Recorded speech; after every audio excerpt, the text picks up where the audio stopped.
Beer in Iceland is strange. When you think of Iceland, you may think about Vikings. Vikings, you know, you're fighting, you're drinking, it's gonna be like rootin' tootin' good time. What happened 1,000 years ago is no longer the case here.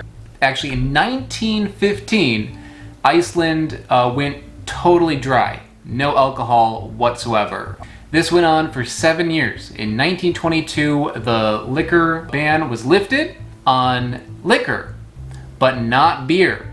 For whatever reason, some sort of strange logic, people thought that having beer available for people to drink would be a greater risk to the youth than to have hard liquor.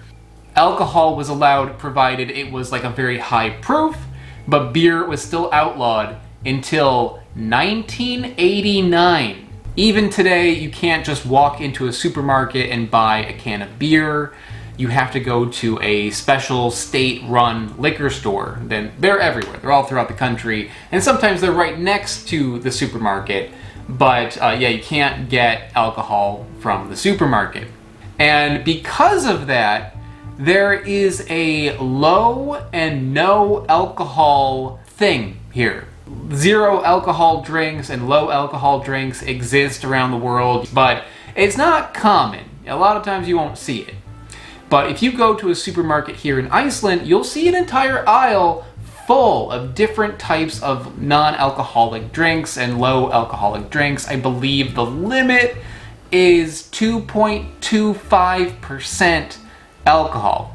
One interesting thing with this is that a lot of times tourists are not aware of this alcohol restriction, so they'll just like rock up to a supermarket, load up on what they think is regular beer, and wonder why they're not getting drunk. Because sometimes these things look like regular beer, and it's not super clear that there is low alcohol in it or no alcohol in it.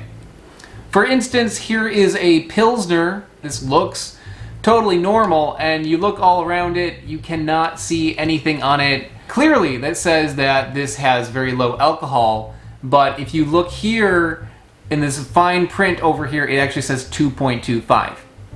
And other times it's in Icelandic. It says here in Icelandic like beer.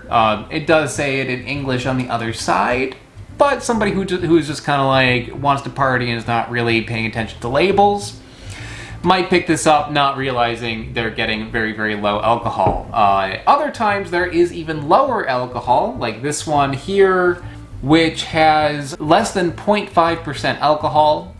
And here's another one, 0% alcohol though.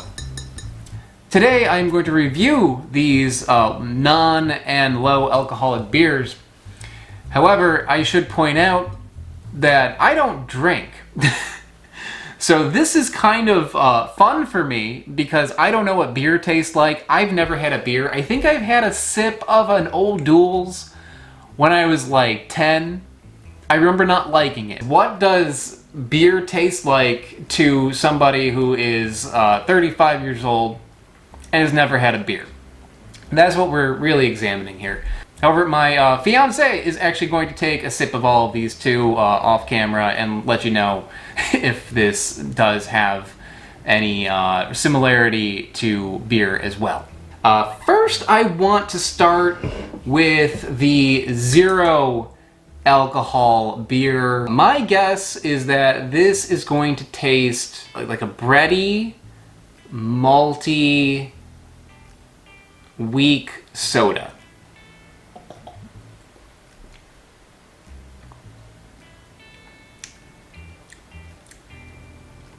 Oh, it's bitter. Beer is bitter. Okay. I didn't realize that. It's kind of sour, a little vinegary. It's got a little fermented taste to it. I imagine actual beer with alcohol would taste more fermented. It is bready. A little bit. It's kind of like medicinal tasting, or like herbal a little bit. Is that the hops? Is there hops in here? I've heard about hops. It's all in Icelandic. I have no idea what's in here. Okay. What I like about this is that it's not sweet, and like I drink soda a lot, and I don't like how sweet soda is. Even like diet soda tastes even sweeter. I think that this would be good If you would do what people do with light beers and put like a lime in it, I think with like some citrus, this would maybe bring out like some flavor in it. So next we're gonna go with Brio, which I might be saying wrong, maybe it's Brio. I don't know what to do with those accents there. It's got this guy here, he's having a party, he's happy, even though there's no alcohol in here. He doesn't mind. This one says wheat ale on it.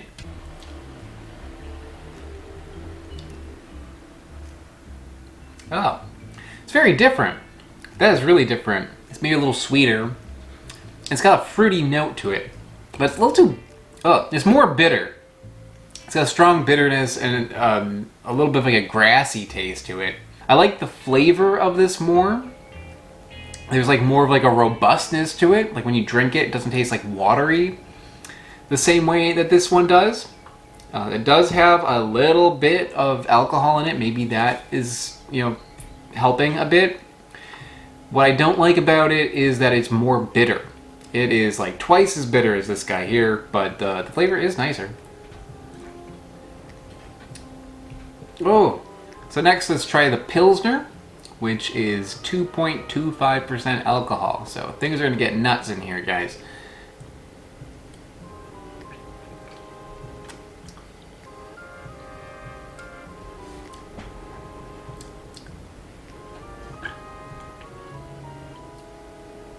Very similar. It does have more fermented taste to it, but the wateriness, the bitterness, all of that is about the same. This one here has an aftertaste to it that this one does not have, and I don't like it. It's like, I can't really place it, but I want to say like dishwater. There's like a herbal, old citrus rind, soapy something in there that I don't especially like. And finally, the Icelandic beer of choice.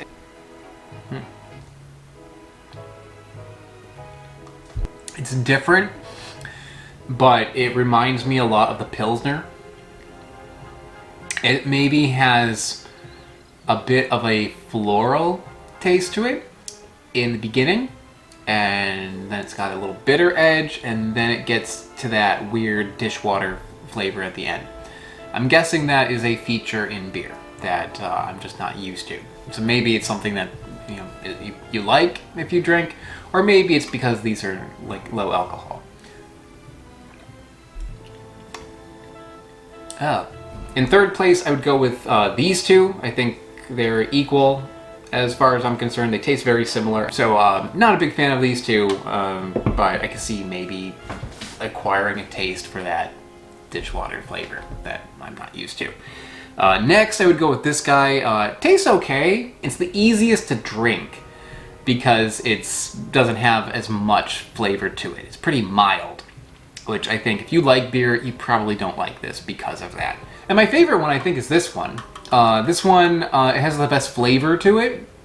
It's a little bitter for my taste, but I can see like having this and like slowly sipping it.